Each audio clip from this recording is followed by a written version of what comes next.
Trouble. There we go. That's Mark Martin in the 5. Oh, man. Jamie McMurray the 1. Hamlin in the 11. Comfortable as you can here in these practice sessions. Oh, Chase Elliott at the wall. Oh, no, here we go. Kevin Harvick, Chase Elliott, Ryan Newman, Denny Hamlin, and Kevin Harvick. Guys, the thing about Denny Hamlin, he's the one Toyota driver that left his teammates. They went to the garage. He went out there and got in this big pack. And he might have the most damage of any of these cars, other than maybe the 9 of Chase Elliott. And starts going backwards. You can see the 10 of Almirola gets the inside. 21's got a a run on huge the outside. run, yeah. But here comes the 6, and that's going to try to close that hole up. The 9 tried to move up in front of the 6, and just no room. Yeah, love to hear the spotter on that one with Eddie DeHunt, the spotter for the 9 of Chase Elliott, because that 6 was coming with a lot of speed. I'm not sure the 4 ever hit anything. It looked like it was a roof flap. Yeah, you can see Chase just comes up thinking that he could fill that hole, and that hole was not there. Nope. I think Harvick. I think he might have got tipped by Hamlin. And you can see turned, but we'll see. You can see right there, Hamlin nosed in with the right front. Heavy damage to the 11 FedEx Toyota. First driver in 6 years not named Johnson. Whoa, there he goes. Oh, boy. There we go. 5 cars are in it. Maybe more. Not heavy damage to both Penske cars, Bam. to Tony Stewart. What did Tony say this morning? He wasn't going to push Ryan. That's right. Because every time he does, bad things happen. Problem. Yeah, both of the Penske drivers, there you see Brad Keselowski in the 2. We just saw A.J. Allmendinger in the 22. Both of those drivers were. To the 51 of Kurt Busch. Let's see where this gets started. There's Tony. Runs up behind the Kurt Busch in the 51 car here, and he gets a run on him. He's coming, he's coming, he's coming. He starts to go by, and then he thinks better of it. But as you can see, once he goes to the right side of that 51 car, Kurt Busch's car, it just pushes it around. Yeah, Kurt Busch had to move up. Yeah, they were trying to get up and around Truex, but goodness. In the minute Kurt Busch moved up, that put Tony pushing him on that left rear quarter panel. Yep. Thanks to DirecTV for the aerial views. Now they're fine right here. You just get to moving around a little bit too much right here. You see he's kind of going back and forth. He was going into the left, and then he moved over to the right. And when you get right there, there he goes. Bam. Well, Kyle Busch, 18, got a ton of damage. Pretty big hit. What's Jeff Gordon slip through here? I think Keselowski got the worst of it because he's going to come down and then come back up into Allmendinger.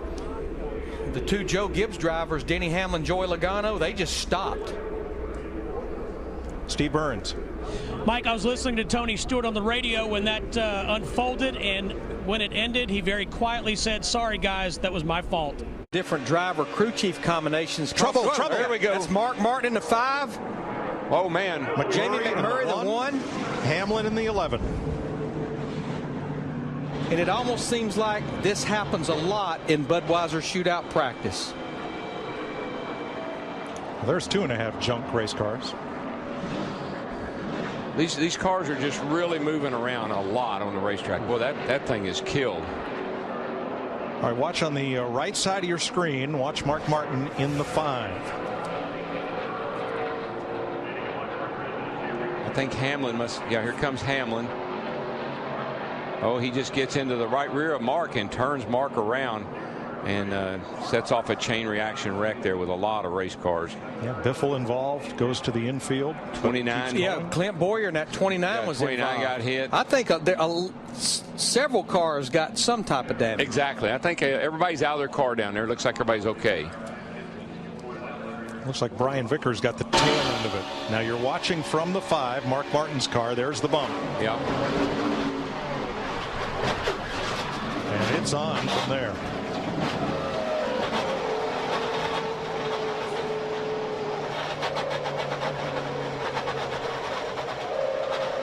All right, let's have a look at it from turn 1. You see Mark's kind of in the middle there, and Mark starts to move over just a little bit. And quite honestly, the 11 car just, it wasn't even at Mark crowded him.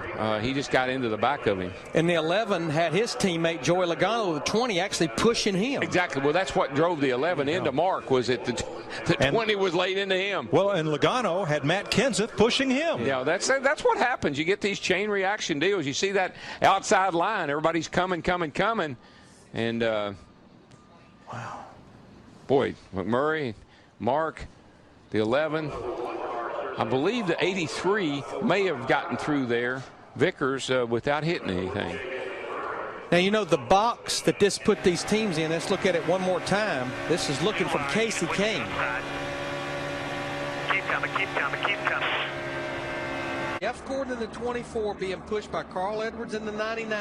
It's like they were trying to time as we just had the lights go out on the back straightaway. Yeah, the backstretch and turn 2 fall to darkness.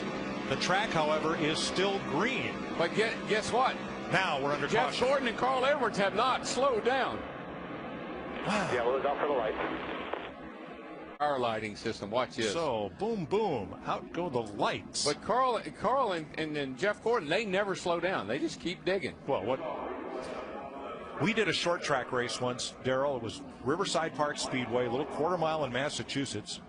And somebody, I know that somebody, but somebody took a chair and threw it into the breakers and turned off all the lights in the middle of the 50-lap feature. Wow, what happened? Everybody stopped. When the lights came on again, all the cars were fine. Everything was fine.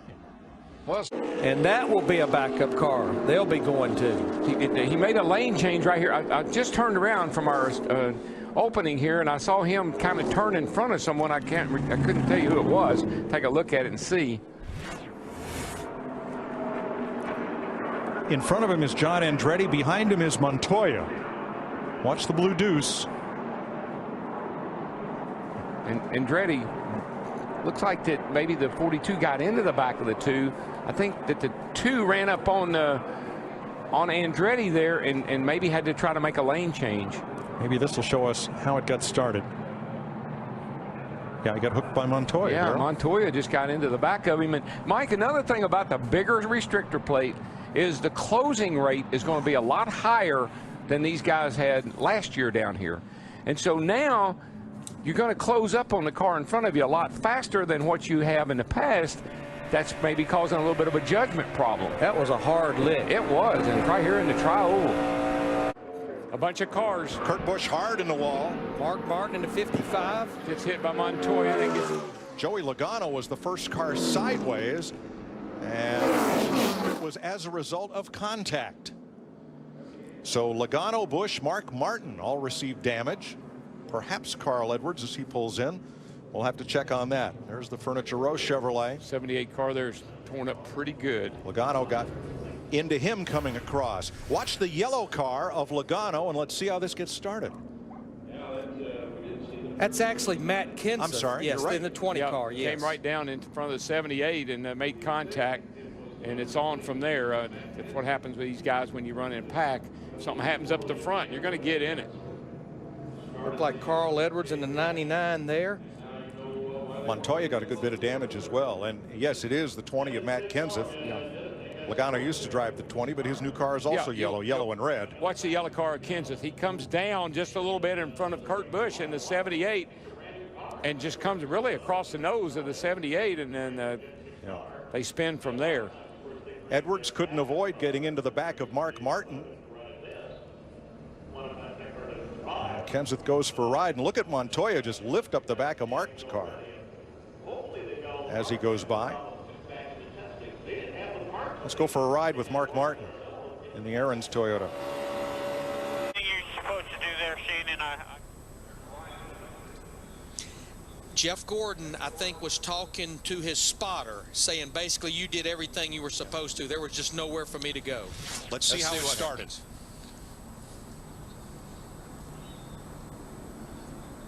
Oh, the 7 just got down underneath Ryan, and Ryan had no idea it was there.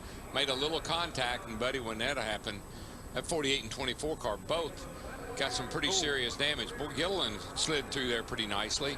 Gilliland had contact, and he has some damage, but Bill Elliott got the worst of it at the end there. So you see the 7 here. Let's see if he goes below the yellow line, Larry. He's on the line. Really not below it. He just barely gets into Ryan right there. But it definitely looked like Ryan came down as much as anything, or Boyer going up. Yeah, I think what it was is Ryan just didn't know he was there.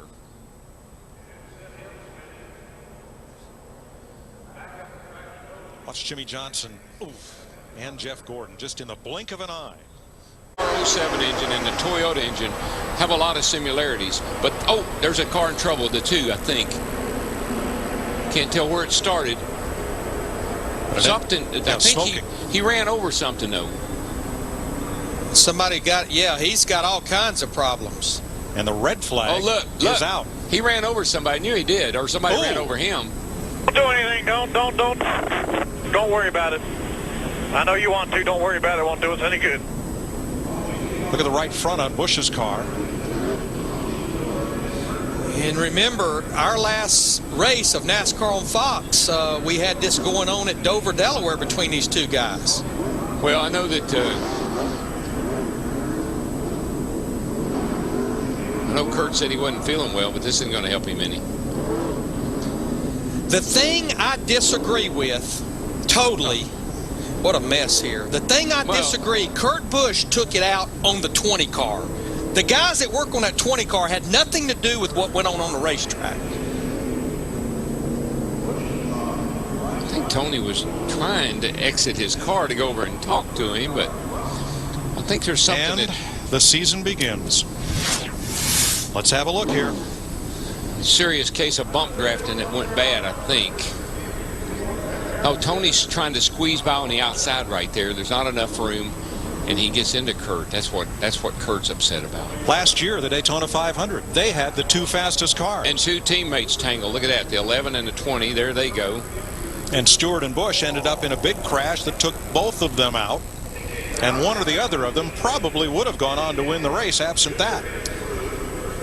Yeah, there just was not enough room left up there on the high side. Daryl, I'm not real sure good how your car's driving, but how about if we call it a night? I'm telling you. That's what I was telling you about that first wreck. You know the crew chiefs are saying, look, you saw what happened. Now let's don't have any of that.